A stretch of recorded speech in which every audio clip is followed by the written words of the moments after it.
Ég auðvitað tengdist þessum rannsóknum, ég varð innviklaður í 2 rannsóknir.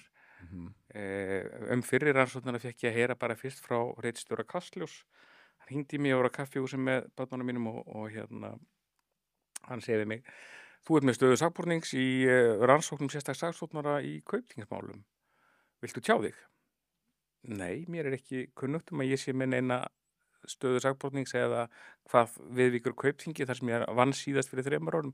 Þú Mér er ókunnugt um þetta og þú varstu að heyra það bara fyrst frá frá ritstjóra Kastljóss, frá ritstjóra sem var Kastljóss. þá Sigmar Guðmundsson eða Já, það er rétt. já, Þannig að ég kom að fjöllum og svarið var: "Þannig að þú neitar að tjá þig."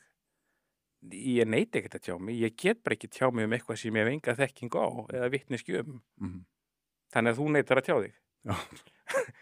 Þannig að En bíddu, síðan kom fréttin um kvöldið í Kastljósi, náttúrulega með stríðsfyrirsögn, sko, sakborningar í Kaupþingsmáli og svo náttúrulega myndbirtingur svona yfir skjáin leka nöfn og myndir af mönnum, Já. sakborningar í málunum og ég hafði aldrei hugmynd um hvað þetta mál snerist. En bíddu, Ég hafði enga vitneskju fengið um það, sko, á þú þeim. hafðir ekki fengið neina vitneskju um það að þú værir sakborningur í máli Nei. en fréttamaðurinn er með Hann upplýsingarnar. er með allar upplýsingar og biður mig um komment og ég get ekki tjáð mig um eitthvað sem ég hef enga vitneskju um. Hvað segir þetta okkur? Ég meina, þetta er mjög óeðlilegt, er það ekki? Ég meina, sakborningar. Og það var náttúrulega talað um það á sínum tíma að það væri mikli gagnvegir á milli sérstaks saksóknara og síðan sérstaklega RÚV Já. sem að gat mjög auðveldlega kynnt upp stemminguna og það var líka vel þekkt í hraunsmálum að ljósmyndarar fréttablaðana og fréttablaðsins Vísis, Morgunblaðsins og annara voru gjarnan mættir fyrir utan vinnustaði og heimili manna áður en að handtaka til dæmis fór fram. Veitu, var það ekki, sá ég það ekki einhvers staðar að það hafi eiginlega verið í svona handbókinni eða svona leiðbeiningum frá Evu Joly að það væri gott að fá almenningi lið með því að hafa fjölmiðla með í ráðum þegar það eru handtökur eða.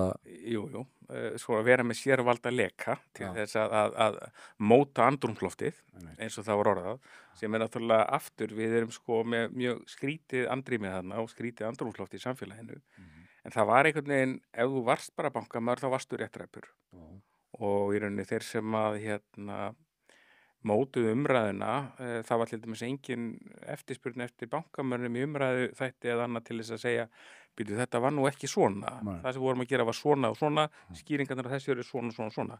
Það voru allskins raftar á sjódregnir sem að höfðu fram að þeim tíma ekki notið neitt framgang eða virðingu segjum í hagfræði eða efnahagslífinu og þeir voru þarna að dæma þá sem að Algjörlega, í öllum umræðu þáttum. í öllum umræðum, þannig að þið viti hvaða fólk þetta er. Þannig að En þetta hvaða. var mjög skrítin stemming og þú veist, sjálfur var ég með sko stöðu sakbornings í 10 ár.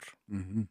Þannig að mér er svona hjákátlegt að sjá eins og í stóra Byrlunarmálinu Já. að blaðamenn voru að barma sér undan því að hafa verið með stöðu sakbornings í 2-3 ár, sko. Já, einmitt. Bara djók.